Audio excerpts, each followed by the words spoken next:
Amerika Serikat telah memperingatkan China agar tidak membantu Rusia dalam invasinya ke Ukraina setelah pembicaraan pada Senin 14 Maret 2022.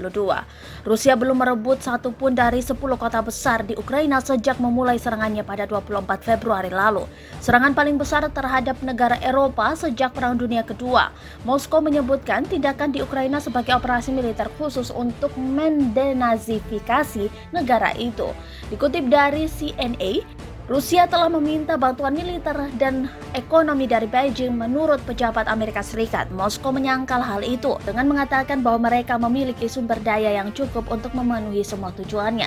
Kementerian Luar Negeri China menyebut laporan bantuan itu sebagai disinformasi. China telah mengisyaratkan kesediaan untuk memberikan bantuan kepada Rusia, kata seorang pejabat Amerika Serikat.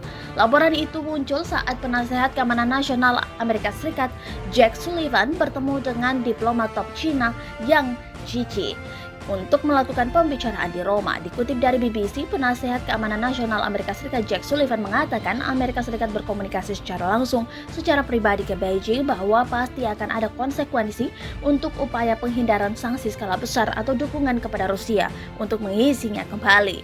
Dia mengatakan sementara Amerika Serikat percaya China menyadari bahwa pemimpin Rusia Vladimir Putin merencanakan sesuatu sebelum invasi terjadi, Beijing mungkin tidak memahami sepenuhnya.